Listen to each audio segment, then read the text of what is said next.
Y mira que hemos hecho síntesis. Voy a hacer todavía una síntesis mayor. Vale. Una intervención cortita que quería aportar. Corrígeme si me equivoco, pero yo creo que de las mayores diferencias que yo veo intergeneracionales es que a las personas trans antes se cuestionaban su identidad de género. Soy hombre, soy mujer. Las personas trans, o en mi caso ahora, me cuestioné mi identidad de género, pero yo cuestiono el género en general, como constructo social incluso cambiante. Entonces, con eso creo que también te puedes cuestionar el amar, que claro, a mí me sorprende de dónde yo soy y de dónde yo vengo, que la gente no entienda pues esa diferencia para mí tan marcada, que es cómo yo me siento y a quién yo amo, y no tiene nada que ver. Entonces, cuando tú entiendes el género como algo incluso cambiante, de que yo me identifico como hombre trans, porque es lo que me ha tocado para la sociedad, incluso casi como una coraza. En una sociedad que a mí no se me cuestionara mi género, yo no creo que me identificara como hombre. Y con esto ligado a quien yo quiero, a quien yo amo, con quien yo me acuesto, ¿cómo decirlo? Es mucho más, fluye mucho más incluso cuando no piensas en unos genitales, en un cuerpo o en una cara, como entendimos que es un hombre o como entendimos que es una mujer, hablando dentro del binarismo. Entonces, con eso creo que se entiende mucho mejor, o que la gente joven está entendiendo mucho mejor, el amar libremente, independientemente de tu género.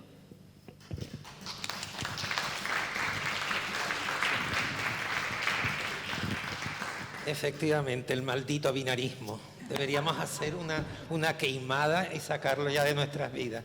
Bueno, voy a buscar las gafas rápidamente para poder presentar, aunque son todas amigas.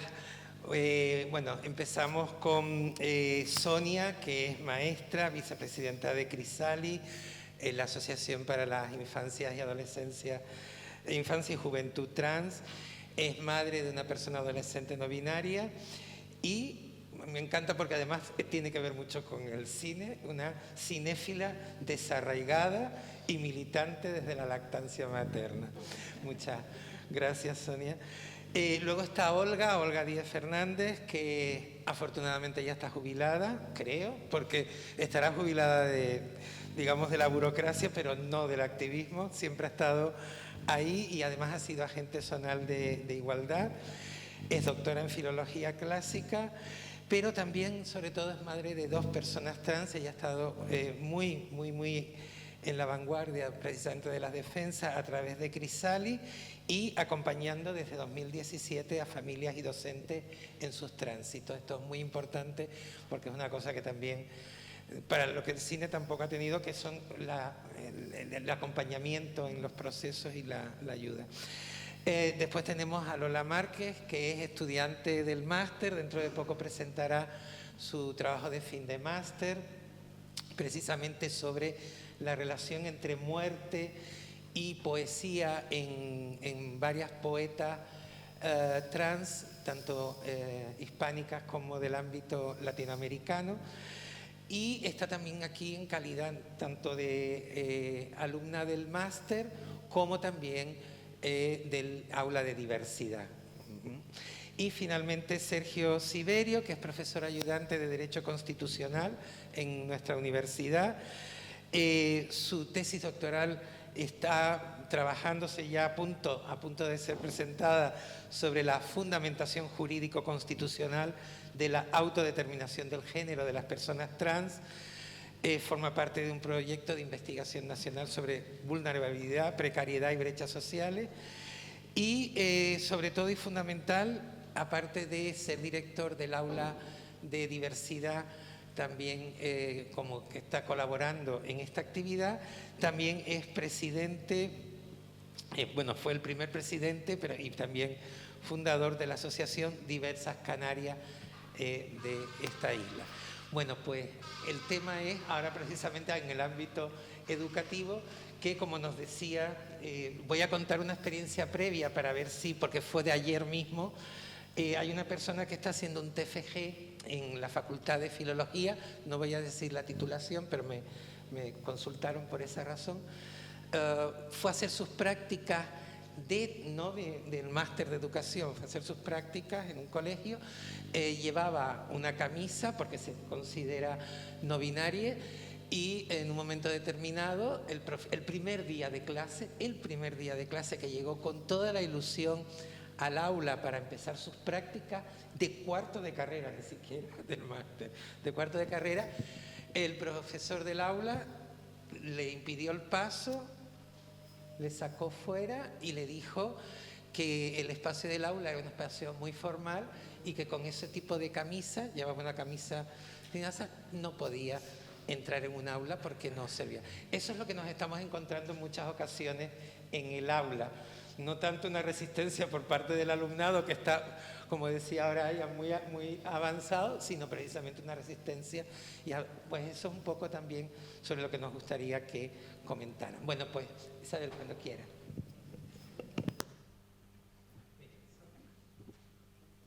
Hola, vale. Bueno, lo primero, yo no me suelo encontrar en estos foros y agradezco la invitación. No voy a citar a Elsa, que anoche nos hablaba de esa sensación de intrusismo que tenemos, pero bueno, sí, me siento un poquito aprendiza porque mi andadura en el entorno LGBT es cortito. Es tan largo como el tránsito de mi niña, que es no hace ni 3 años, hace muy poquito tiempo. Yo empecé por todo lo alto, enseguida me ofrecieron que llevara el grupo de Galicia, luego que entrara en Junta de Crisalis estatal y yo, adelante con todo, como mejor puedo. Mi andadura es corta, tengo mucho que aprender todavía. Pero ya que me dan este micrófono, a ver si soy capaz de poner en pie las notas que tomé. Yo vengo aquí con una doble voz, como madre y como docente. Tanto en una como en otra faceta, yo soy una docente de primaria, soy una maestra de primaria. A mí llegan niños de 6 años, 5 años a veces. Nuestra función como maestras de primaria, nuestra función como madres no es otra, es la misma, es acompañar, es validar, es dar raíces y dar alas a las criaturas que nos confían. 5 horas al día, yo paso más tiempo con mis alumnos que con mis hijos a veces, o pasan más tiempo conmigo mis alumnos que con sus familias. Entonces no es baladí lo que se hace en un aula. Hay una confluencia de roles entre ser madre y ser docente en primaria, por lo menos. Ojalá fuera así también en secundaria, porque el trato que reciben nuestros hijos y alumnos en secundaria tendría mucho que mejorar. Yo como en ese lugar, como miembro de Crisalis y como docente, veo cómo las criaturas, la mía primero, Ian, tantos, tienen una andadura muy solitaria hasta que consiguen poner en pie quiénes son. No es que de repente sean hombres o de repente son mujeres o de repente eres trans. Tú eres trans, tanto si lo manifiestas como si no, y si te lo manifiestas, tanto si intervienes tu cuerpo como si no. Es una identidad. Yo me duelo de cómo las criaturas van dando botes, buscando, sin saber, sin tener referentes. Voy retomando un poco lo que fui escuchando antes, ¿no? El valor de encarnar y de representar la sociedad tan diversa como es, por ejemplo, a través del cine, que tiene un impacto tan maravilloso. Lo veo en mi casa. La persona trans que vive en mi casa, poquito de, de 3 en 1 no vendría mal. La persona trans que vive en mi casa ha tenido varias fases y se ha ido nombrando como ha ido sabiendo, siendo, creo, una persona afortunada porque dentro de su casa ha encontrado acompañamiento, validación, incluso formación.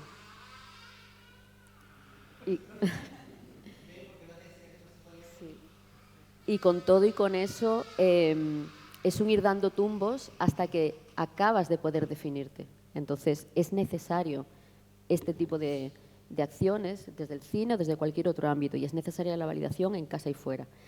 Yo en mi aula he intentado hacer eso desde mi despertar al ámbito LGBT, he intentado llevarlo a mi aula. He traído a mi aula exalumnos del centro que habían hecho ya su tránsito. Quise invitar a mi ahijado, a Ian, no me lo permitieron porque, bueno, realmente es complicado a veces ser activista dentro de la institución educativa. Yo en este momento estoy sujeta a un proceso sancionador por este caso. Pero con todo y con eso, yo he querido hacerlo y ha sido una experiencia dolorosa para mí como persona y como docente por las repercusiones que me ha tenido, pero tremendamente gratificante a nivel humano, donde el año pasado, si me extiendo mucho me paráis, el año pasado abordamos una PDI, que básicamente es un proyecto educativo integral en el que recuperamos la identidad y la memoria de una mujer trans de mi localidad. Yo vivo en un pueblito pequeño que se llama Cangas do Morrazo, que aconsejo que visiten porque es chulísimo. Ella hizo su tránsito y murió no hace tanto y era un poco el hazmerreír del pueblo. Personas del colectivo LGTB jóvenes, pues de la edad de mis hijas y poco más, en otra asociación quisieron recuperar su memoria y yo les robé el proyecto y me lo traje a mi aula. Yo a mis alumnos de 8, 9 años les conté lo que íbamos a hacer y lo primero que les expliqué fue que las personas trans frecuentemente viven el nombre que se les dio al nacer con dolor y que su único nombre verdadero es el nombre que eligen. Y yo les pedí que siempre nombraran a esa persona por su nombre elegido. Eran sus familias quienes daban información a los niños sobre esta persona que había sido coetánea de todos ellos. Nunca, ni una sola vez, ninguno de mis alumnos nombró a Sonia, su nombre es Sonia Cordeiro, por otro nombre que no fuera Sonia. Nunca se refirieron a ella con otro género que no fuera el femenino. Y las oleadas de humanidad que fluían en mi clase, cada vez que se hablaba de esta persona, dentro y fuera, porque luego ha sido un proyecto que ha tenido mucho recorrido en mi pequeña localidad, que no es tan grande, pero se ha ido multiplicando en muchos foros. Por cierto, les invito a que entren en diversas... ¿Cómo es? Lo tenemos colgado en YouTube. Dentro de un momentito, cuando recuerde el nombre, se lo cuento, porque montamos un pequeñito corto para que se difundiera la historia de Sonia.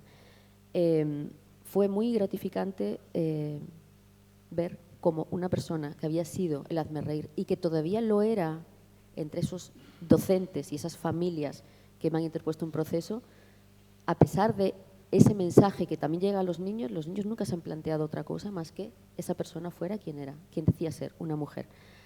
Esto lo digo por algo en concreto. Ayer, anoche, Elsa Ruiz, nos contaba de su tránsito, cómo trabajando en una empresa, informó a su jefe llegó al día siguiente y dijo, se llama Elsa, trátenla con respeto, y ese fue el principio y el fin de su tránsito.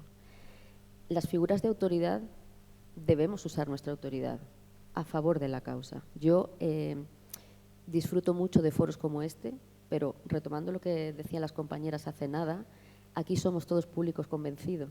O sea, venimos aquí a reafirmarnos y a encontrar calor, pero nos faltan todos los descreídos, nos faltan todos los ignorantes y nos faltan todos los hostiles. Entonces yo me pregunto, no es una pregunta directa, es una pregunta al aire, ¿cuántos docentes de esta facultad están aquí hoy? ¿Y cuántos docentes de esta facultad han invitado a su alumnado a venir aquí o incluso lo han prescrito? Tan sencillo como habrá esta actividad, mañana me contestarán a estas preguntas. Eso fue lo que yo pretendía hacer en mi aula y funcionó. El precio fue alto, pero realmente hay una semilla que ha salido de ahí. Y nuestro compromiso y nuestra obligación, nuestro mandato como docentes es dignificar el mundo en el que vivimos. Y es, creo que preceptivo por nuestra parte, empujar hacia ahí, porque los derechos de las personas trans son derechos humanos, aunque haya mucha gente que no se entere o no se quiera enterar, del mismo modo que la abolición del patriarcado, por hacer un símil que creo que todos podemos entender, que el patriarcado acabe abrazando al feminismo no es bueno para las mujeres, es bueno para las personas, para todas las personas. Pues en el momento en el que seamos capaces de poner en pie un mundo donde el ser trans, lesbiana o cualquiera otra de las letras no sea un peligro, será un lugar mejor para todos, todas, todes, incluso criaturas que no son humanas. Así que ahí queda mi mensaje y le paso el micrófono a mi compañera Olga.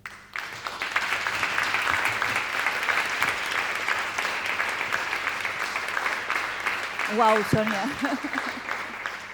¡Qué maravilla! Bueno, antes que nada, pues darle las gracias a todas las personas que han hecho posible que hoy estemos aquí. Y en especial quiero dar las gracias a las personitas que han hecho posible que yo hoy esté aquí. Porque, claro, yo soy una persona cis, hetero, no pinto nada en esta mesa si no fuera por mis hijas, ¿no? Y por las personas trans de las que he aprendido y aprendo todos los días. Así que lo primero es mi reconocimiento para esas personas. El hecho de que yo tuviera 2 personitas trans en casa, lo que ha transformado es a la familia, me ha transformado a mí y ha transformado mi entorno, ¿no? Y ha transformado mi mirada hacia la realidad y mi responsabilidad también como persona docente. Y a partir de ahí, yo ya venía de una cierta concienciación feminista, entonces fue ir atando cabos, ¿no? E ir viendo como mi hija dice muchas veces, el género es una construcción social, entonces a mí ya llega un momento en que los pronombres me resbalan, ¿no? Que era un poquito también la idea, ¿no? El usar el todes o el nos puede costar, pero al fin y al cabo también en determinados ambientes, yo no digo que lo tengamos que tener siempre en la boca, porque puede ser incluso contraproducente, pero en determinados ambientes como este es necesario porque nos confirman una visibilidad que es necesaria, ¿no? Y al hilo de toda la reflexión que veníamos trabajando ayer en el coche, veníamos hablando también, ¿no? Después de la maravillosa experiencia que fue la sesión de ayer, yo también quería dar las gracias y reconocer que para mí Cinema Trans es mucho más que una muestra de cine. Para mí Cinema Trans es un momento de encuentro, es un momento de diálogo, es un momento intergeneracional, de intercambio de experiencia, de escuchar, de aprender. Y creo que ahí está la potencia del cine, ¿no? Como a partir de las imágenes que se proyectan somos capaces de sacar, yo creo que lo mejor de nosotros mismos, ¿no? Y eso creo que es el valor que tiene el cine. Se da la casualidad de que hoy es el Día Internacional contra la LGTB-fobia y es un día que concita en muchos centros educativos la típica llamada a las asociaciones y a las personas que más o menos pues, podemos ser dentro del sistema educativo referentes en este tema. Y aquí hay una cosa que yo tengo que confesar que es mi práctica personal, y es que yo nunca voy a dar charlas a los centros. Yo hago intervenciones en los centros, no doy charlas para poner la peliculita y que el centro se quede tranquilo de que han hecho algo por el día contra la LGTB-fobia. Porque eso es una intervención muy superficial, muy de maquillaje, y a mí lo que me interesa es lo que hay detrás, ¿no? Porque ese centro quiere poner la mirada este día en este sitio. ¿Qué pasa con las personas diversas de género en ese centro? ¿Qué pasa no solamente con el alumnado, también puede ser el profesorado, ¿no? Ayer veíamos a Daniasa, que ha descubierto su vocación docente, que me llenó absolutamente de orgullo, ¿vale? Entonces, claro, se trata de tejer espacios seguros en las aulas.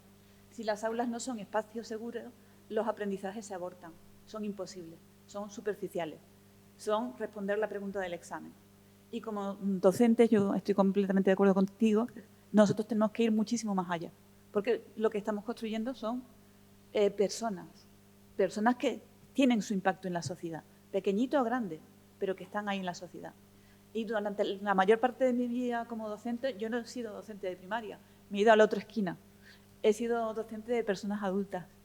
Y aún así, ese poder transformador está ahí, ¿vale? ¿Por dónde hay que empezar? Desde mi punto de vista, por las personas de autoridad, es decir, por el profesorado. Y cuando alguna vez hemos tenido una intervención con Cinemateca Pedro Cerolo, le hicimos en mi centro con el profesorado. Pusimos un pequeño vídeo, un corto, que funciona muy bien en clase por la duración, y a partir de ahí empezamos a responder a preguntas, explicar. Fue Gerjo quien estuvo en mi centro, y es la manera de intervenir. Tienes que intervenir con la figura de referencia, con la figura de autoridad, porque a partir de ahí, si esa mirada cambia, cuando una persona entre a un aula a hacer la práctica, no le mirará mal por la ropa que lleve. Y es la única manera de entrar. Pero para poder intervenir ahí hay que ir muchísimo más allá. Y por eso están los protocolos educativos. Pero para que los protocolos educativos funcionen, hay que formar a la administración, hay que formar a la inspección educativa, para que no puedan mirar a otro lado cuando se producen circunstancias de transfobia, de acoso escolar, etc. Entonces, vamos a empezar a construir, a poner nuestra mirada ambiciosa arriba, ¿vale? Totalmente, porque si no, no tendremos el respaldo. Y el respaldo está en el propio currículum. ¿Y cuál es la gran ausente en el currículum educativo? La educación afectivo-sexual. Es la educación afectivo-sexual la que incardina toda la visibilidad de la diversidad afectivo, sexual, de género, de identidad, de orientación, de prácticas. ¿Qué pasa? Que a la sexualidad le tenemos muchísimo miedo, porque la sexualidad viviría con plenitud, empodera, nos hace responsables de nosotras mismas, nos hace no someternos necesariamente a la mirada de los demás, sino que nos da una mayor dignidad. El sistema no está construido para eso. El sistema está construido para lo contrario. Y, por desgracia, el sistema educativo sigue estando al servicio del sistema en general, ¿no? Del sistema cis, hetero, patriarcal. Entonces, para mí, nuestra ausente, que es la educación sexual, ¿qué hace? Que las personas jóvenes, las personas menores, se eduquen a través de lo más antieducativo que hay, que es el porno. Porque, ¿qué porno hay? Sé que hay buen porno, sé que porno con conciencia, ¿no? Pero el porno mainstream perpetúa unas imágenes de poder en las que el sexo no es diálogo, no es comunicación, en la que el sexo es poder. Y perpetúa esa imagen de la sexualidad como poder al que hay que rendirse, al que hay que someterse o al que hay que ejercer desde unos determinados roles muy estereotipados y muy limitados. Claro, además, tenemos otro elemento. Si la educación afectivo-sexual estuviera en el currículum, los materiales didácticos representarían la diversidad. Porque a mí no me sirve de nada tener un protocolo educativo en un centro en el que diga a mi hija o a mi hijo que es válido como persona trans, pero que cuando entra en la clase de conocimiento del medio natural, los chicos tienen pene y las chicas tienen vulva. Y los cuerpos intersex y los cuerpos y las identidades trans no están ahí. Entonces, le estamos dando, por una parte, una validez que a la hora siguiente se la estamos quitando. Entonces, esos son los grandes retos que realmente afrontamos como docentes, ¿no? Y luego creo que, desde mi experiencia ya como agente zonal de igualdad, que fui unos cuantos años aquí en Tenerife, creo que es súper importante crear espacios de seguridad, pero desde la horizontalidad, es decir, entre iguales. Crear espacios de seguridad entre el alumnado, entre las familias y para poder hacer eso visible, especialmente entre la gente menuda, ¿no? Entre las chicas, creo que es importante que haya una persona adulta que sea referente. Porque cuando una persona está en un tránsito o en la situación en la que se encuentre en su evolución, ¿no? Visible, patente o ya visible, tener una persona de confianza con quien pueda hablar de estas cosas que el currículum oculta, y por eso hablamos del currículum oculto, ¿no? Puede salvar vidas literalmente. Y de hecho muchas veces lo hemos podido vivir así. Entonces creo que esa es otra de las figuras que nos faltan en los centros, son las tutorías afectivas. Las tutorías, dedicar el tiempo a los cuidados, dedicar el tiempo al acompañamiento, dedicar el tiempo a la escucha, porque el acompañamiento no es otra cosa que la escucha. Yo no soy una persona trans, no puedo hablar de la experiencia trans, solamente puedo hablar de mi experiencia como madre. Y poner el oído, y cuando una madre me llama y me dice que le pasa tal, y que en casa las cosas están de tal manera o de tal otra manera, acompañarla en ese desgarro que esa persona está viviendo en ese momento. Porque cuando una persona trans llega a nuestra vida, todo se trastoca. Y muchas veces las cosas se trastocan para bien, porque se ponen en su sitio. Y mucha de la, voy a decirlo así, basura que estaba escondida debajo de la alfombra, ya no tiene sitio para esconderse, porque lo pone todo boca arriba, ¿no? Entonces creo que esa es la transformación, ¿no? Utilizando la palabra, y eso es lo emocionante de poder acompañar a las personas en sus procesos vitales, que es lo que al final hacemos las personas docentes. Y si esa transformación tiene que ver con la identidad de género o con la negación de la esencialidad de los géneros, que me parece muchísimo más radical, pues bienvenida sea, porque con eso aprendemos todos, ¿no? Y por último quería decir una cosa, a mí personalmente últimamente me preocupa mucho, porque afortunadamente tenemos un protocolo educativo que acompaña a las criaturitas, pero me preocupa muchísimo el tránsito escolar en el sentido de el paso de primaria a secundaria. Esa edad me parece crítica y estamos viendo muchas personas que han hecho su tránsito en primaria, que es la seguridad del respaldo de casa, pero que cuando se enfrentan a todos los procesos de socialización que conlleva un instituto, una secundaria, se resquebrajan por dentro. Y eso a mí me parece que es la situación ahora mismo la que a mí personalmente más me impacta. Y eso era todo.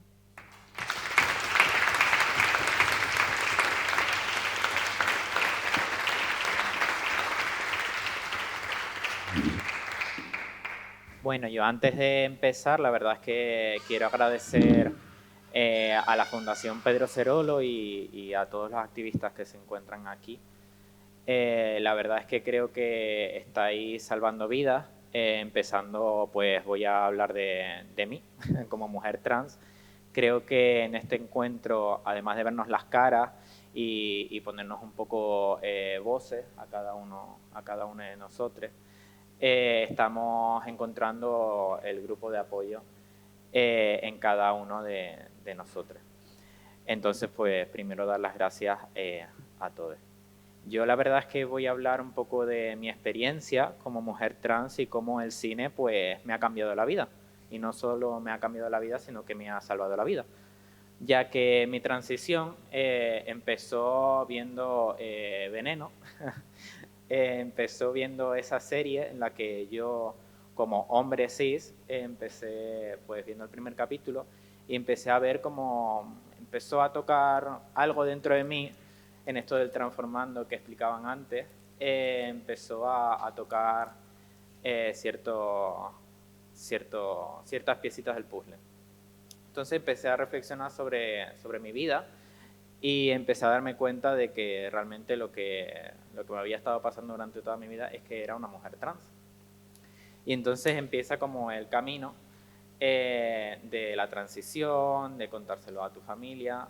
Y la manera la única en la que vi posible hacer esto fue a través del cine. Como salí del armario, entre comillas, fue poniéndole Veneno a mi madre. Y mi madre, viendo la experiencia o experimentando un poco la experiencia de Valeria, en la que su madre estaba en ese momento en el que no la aceptaba, que sí, que no, pues mi madre decía, pero ¿cómo puedes tratar así a tu hijo? Si es tu hijo al principio. Y entonces yo decía, vale, me siento segura. Entonces directamente pues reuní a mis padres que habían visto la serie y les dije, miren, lo que siente Valeria, lo que había vivido Valeria, pues yo me siento igual. Y mis padres pues directamente pues abrieron los brazos y aunque al principio fue difícil, pues tuve la suerte de tener unos padres que me apoyan. Por otro lado, hemos estado hablando de si el cine debería expresar el dolor o debería expresar la felicidad. Creo que debería expresar los dos, porque la experiencia trans no es única. Es decir, mi experiencia quizás fue placentera, pero en el proceso de la transición también tuve experiencias en las que sufrí, en las que sigo sufriendo a diario, en las que me encuentro con esas paredes de la sociedad en las que no me encuentro bien, en las que no me encuentro por gente activista, como la que nos encontramos aquí, y que no han vivido o no han hablado con ninguna persona trans en su vida. Y tienes que reeducar y hacer ese papel de educación tú misma y que es bastante cansino. Pero bueno, siguiendo con el tema del cine, la verdad es que a nivel personal no solo me cambió Veneno, sino que hay muchas series que se han convertido en mainstream, como por ejemplo Euphoria, que siguiendo con la intervención que hiciste antes, es una mujer trans que tiene una relación lésbica con la protagonista. No solo en los episodios de la serie, en uno de los especiales, cuenta cómo ella misma ha vivido durante toda su vida bajo el yugo de la heterosexualidad y que es algo que las mujeres trans pues vivimos ese algo en común, en el que pertenecemos a este patriarcado, a esta relación con el hombre, en la que tenemos que estar siempre bajo ese yugo. Sin embargo, la protagonista, sin hablar del patriarcado, diciendo esas palabras, dice, es que creo que me hormono, creo que llevo toda la vida hormonándome desde que soy trans por satisfacer a los hombres. Y de repente yo hice así, y dije yo, ay Dios, quizás es que la hormonación obligatoria tampoco está tan bien como la pensamos. Quizás no hay una manera de ser mujer, quizás no hay una manera de ser mujer trans, quizás hay miles de maneras de entenderse a sí misma. Entonces empecé a reflexionar sobre todo ello. El cine, la verdad, es que me parece una herramienta fundamental para ver todo esto, ya que, como hemos dicho, nos permite empatizar, y no solo eso, sino que puede salvar vidas como hemos estado viendo. Y nada, simplemente quería contar un poco mi experiencia, un poco lo que he vivido yo como mujer trans, y que aprovecho para agradecer pues a todas las personas que están aquí presentes.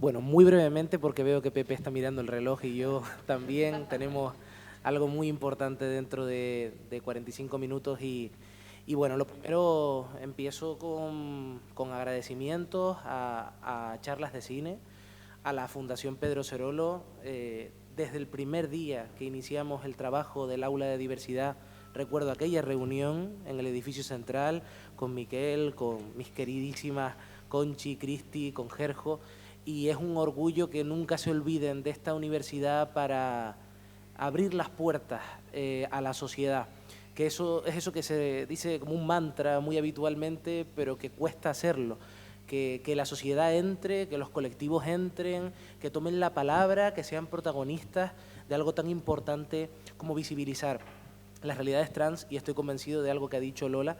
Hoy he conocido un poco más a mi compañera Lola del Aula de Diversidad, y es maravilloso poder encontrar este espacio seguro hoy aquí, ¿no? Y además tenemos aquí, aguantando la puerta para que deje de sonar a Pedro Cerolo, y cuando lo veía al principio me acordaba de cuando yo estaba estudiando Derecho Constitucional 1 y salió por las noticias la terrible noticia de su fallecimiento, ¿no? Y recuerdo cómo rompí a llorar por un referente. ¿Quién me iba a decir a mí que hoy iba a impartir Derecho Constitucional 1 a alumnado en las mismas aulas donde estuvo Pedro Cerolo? Y desde esa perspectiva creo que hay que hablar, desde algo que ha recorrido todo esto que hemos comentado hoy, de que lo personal es político, de que yo cuando entro a un aula como profesor, entro como profesor de Derecho Constitucional, pero entro como marica, entro como una persona cis con mis privilegios, entro como joven, doctorando también, y también entro como una persona marica del ámbito no capitalino o no metropolitano de Tenerife, ¿no? Del Realejo, como digo yo.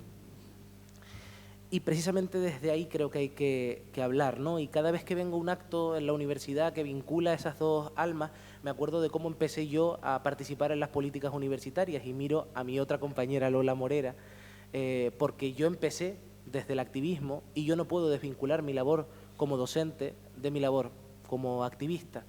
Yo empecé sentado con Alex, con Clara, con Óscar, con las personas de los colectivos para construir el reglamento de atención a la diversidad de género y de acompañamiento a estudiantes trans. Y de nuevo, ¿quién me iba a decir a mí que lo iba a aplicar, pero como profesor? Y que iba a tener el orgullo de formar parte del aula de diversidad, ¿no? Sobre eso, la pregunta es cómo abordar la diversidad en un espacio tan hostil, lo digo claramente, tan hostil como es la universidad. Tan maravilloso porque es un núcleo de creación de espacios seguros entre iguales por parte del alumnado, y tan hostil también porque la academia, las tarimas, la distancia, la mesa, imagínense, en la Facultad de Derecho, que ya les adelanto que es un pelín más, en fin, diferente, vamos a decir, que estas facultades. Menos mal que tenemos a la gente de Ciencias Sociales y de la Comunicación que nos arropan, ¿no? Pero ¿cómo hacerlo, no? Bueno, pues en principio poniéndonos las gafas, ¿no? Las gafas arcoíris, y sabiendo desde dónde hablamos. Y segundo, haciendo muchísima pedagogía todos los días, impulsando, como hemos hecho, un proyecto de innovación y transferencia educativa sobre cómo abordar la enseñanza de la diversidad en el ámbito del derecho. Y ahí no solo estamos los de Constitucional, que quizás tenemos mayor encaje por muchas cosas que tienen que ver con los derechos fundamentales o con las libertades, sino que también están compañeras de Romano. Imagínense, educar en diversidad desde el derecho romano, el derecho civil, el derecho tributario, el derecho laboral o el derecho procesal, ¿no? Y entre las múltiples acciones que hemos elaborado en estos 2 cursos académicos que hemos estado en esto,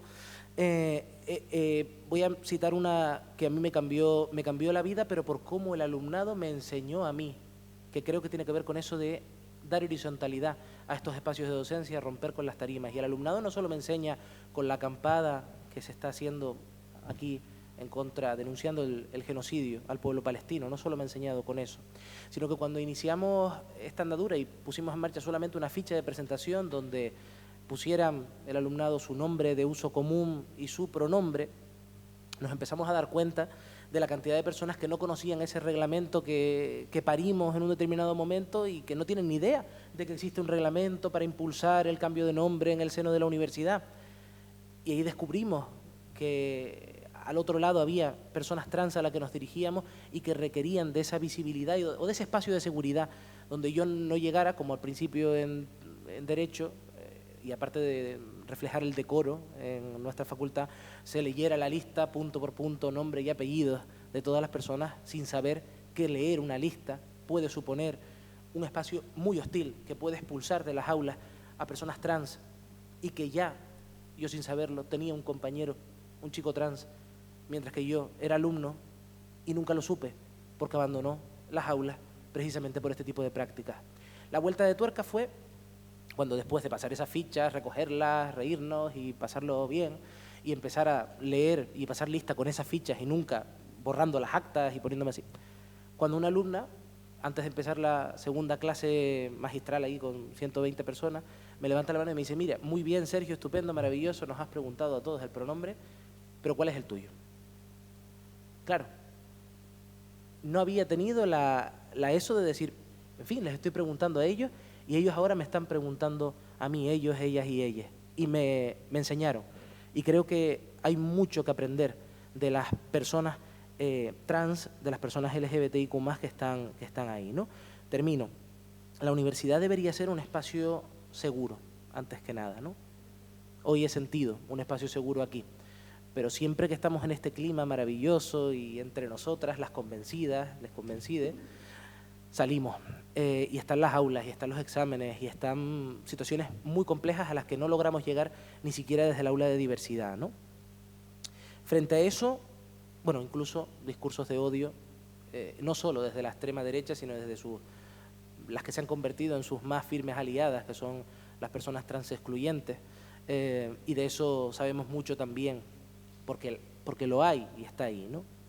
Frente a eso, yo defiendo dos cuestiones. Primero, la universidad como centro del conocimiento y de la información veraz para derrumbar bulos, para quitar todo tipo de cuestiones que se dicen en los medios de comunicación, por ejemplo, con respecto a la ley trans, y todas las mentiras que se han dicho y poniendo en el foco a las personas trans y que ni siquiera los representantes políticos han tenido la capacidad de desmontar esos bulos, ni siquiera en un debate electoral porque no da votos, desaparece rápidamente de la escena. Creo que la universidad tiene un deber fundamental en desmontar esos bulos. Y segundo, desde el derecho, porque el derecho ha sido y es, miro a Gonzalo, es aún en algunas partes del mundo un instrumento de opresión y de discriminación contra las personas LGBTIQ+, QA+, y yo creo en el derecho como una herramienta para la transformación social y para abrir puertas y ventanas a un mundo que nunca más debe expulsar a las personas trans y a las personas LGTBI de una sociedad que debe ser libre, plural y diversa. Nada más. Gracias.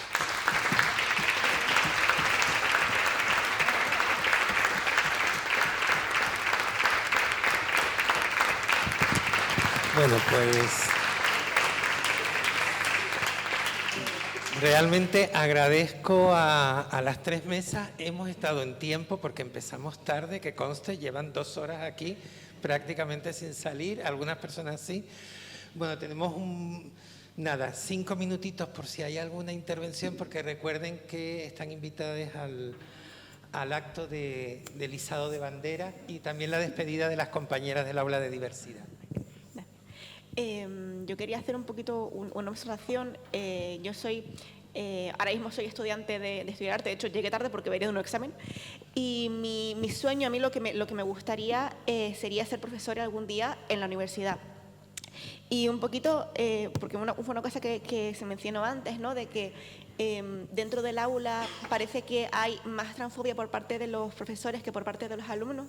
A mí una cosa que como que me preocupa bastante es que yo he visto lo contrario, es decir, yo cuando, por ejemplo, tuve un profesor el año pasado que cuando vio que en el acta yo salía como Alexis, que es mi nombre, como me veía que el nombre era masculino y yo tenía una apariencia femenina, no me llamaba por el apellido, como encima es un apellido raro, pues prefería no arriesgarse y hasta que yo le dije que no pasaba nada, ¿no? He tenido profesores que se han interesado por mi experiencia cuando han sabido que soy una persona trans. He tenido profesores que están dentro del colectivo. Pero luego, dentro de las aulas, dentro de mis compañeros de clase, sí que he visto actitudes que me han preocupado mucho. He visto alumnos que hacen comentarios, he visto, por ejemplo, bueno, el año pasado tuvimos defensas o sea, no necesariamente una defensa así en voz muy alta a la transfobia, pero sí estas cosas de, bueno, es que cada uno tiene sus pensamientos. Esto fue por una cosa de Harry Potter, o sea, ya no podemos imaginar por dónde iban los tiros.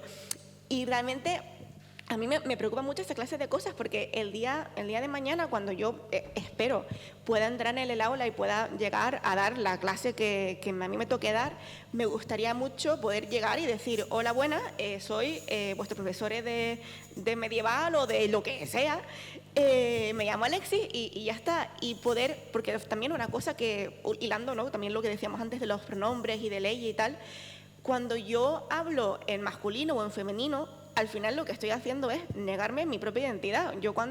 Mira que yo lo hago mucho en casa y esta clase de cosas, pero cuando una persona no binaria, por ejemplo, no utiliza los pronombres que quiere por miedo al rechazo, por miedo a las burlas, eso también es una forma de transfobia. Entonces, una cosa que realmente me mantiene despierta por las noches, ¿no?, es pensar, imagínate que llego yo un día al aula y los alumnos que tengo se ríen de mí. Es decir, a mí debería darme igual que unos alumnos se rían de mí porque al final yo vengo aquí a dar la clase y lo que sea. Pero al final, ¿sabes?, eres un ser humano, esta clase de cosas impacta. Entonces, es verdad que normalmente, es decir, que hay muchos alumnos que están dando este paso de que tenemos cada vez más alumnos que no tienen ningún problema, pero que no tenemos que dormirnos, no tenemos que pensar que ya la juventud está toda resuelta, porque ¿qué va? O sea, hay peligro y hay que tener cuidado y hay que echar el oído a esta clase de comentarios, a esta clase de actitudes y decir, por ser joven no necesariamente eres la persona más incluyente del mundo y por otra parte, por ser profesor no tengo por qué tener miedo de que el profesor no me vaya a respetar solamente porque tenga más edad, ¿no? Entonces, un poquito eso era como lo que quería comentar. Bueno. Bueno, pues voy para allá. Y yo creo que ya nos vamos preparando las personas del aula, Elena. Bueno, creo que se han comentado un montón de preocupaciones y todo lo que hay en el ámbito educativo acerca de las personas LGTBI y en especial de las personas trans, y se ha comentado también que existe un protocolo que debería cubrir todas estas inquietudes que tenemos.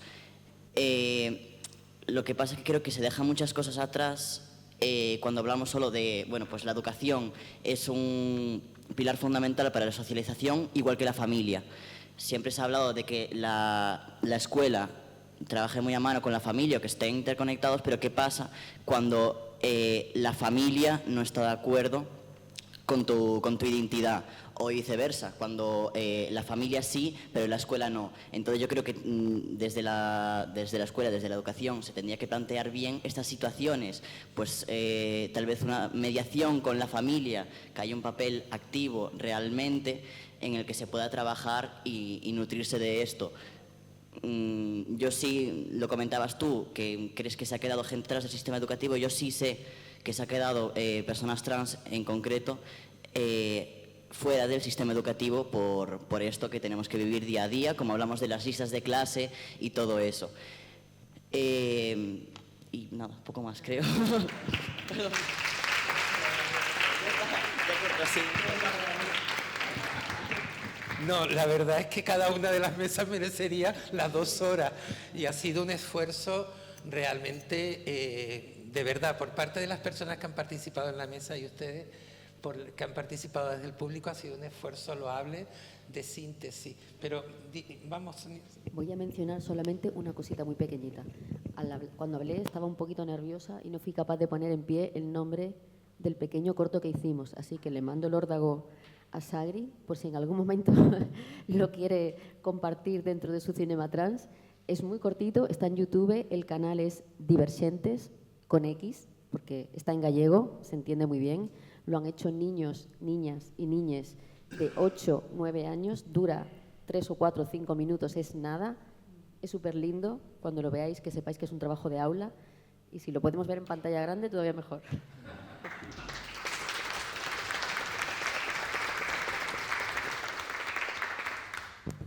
Felicita a ese colectivo del cole. Bien, ¿alguna intervención? Si no, Elena y Santiago, porque recuerden que tenemos el izado de bandera a la 1:30, entonces no sé si Elena, Lola también y Santiago querían una palabra de despedida de parte del aula, porque es un acto en el que, organizado por supuesto por la Fundación Pedro Cerolo, por Cinemateca y por Cine, pero también queríamos, pues de alguna manera, ya que han sido nuestros invitados, pues que se despiden.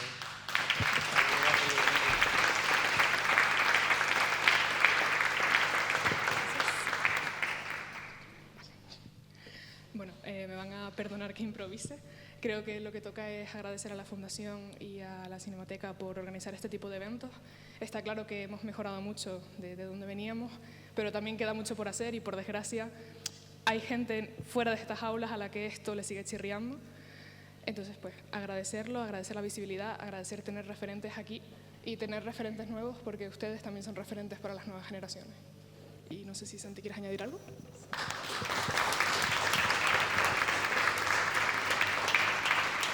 Bueno, yo espero no enrollarme mucho y que los nervios no me pasen una mala jugada. Nada, yo quería prestar una reflexión breve sobre el compartir de historia de vida que hizo ayer Alex en el multicine. Me llamó la atención cómo planteaba, bueno, en esta idea de la interseccionalidad, su problema pues de cojera y el ser una persona trans, y cómo en esos discursos uno se ha vendido desde la motivación, desde una historia de superación, mientras que uno se ha seguido todavía estigmatizando, que en este caso sería la realidad de ser una persona trans. Y bueno, nada, para no irme por las ramas, pues nada, estoy súper orgulloso de pertenecer al aula, de que esto también se haya celebrado aquí en las instalaciones del aula de la universidad. Y nada, relacionándolo con lo anterior que comentaba para que tenga un poco de coherencia lo que estoy diciendo, es que, bueno, al final creo que es importante que esto se celebre en estos espacios para que quede cada vez más claro que las personas del colectivo, especialmente las personas trans e intersexuales que durante mucho tiempo han sido estigmatizadas y estudiadas desde un diagnóstico médico, son también sujetos que no solo están para ser estudiados, sino para estudiar, para generar información y nada, para no asumir ningún discurso externo, sino ser nosotras mismas las que alzamos la voz y creamos nuestro propio discurso.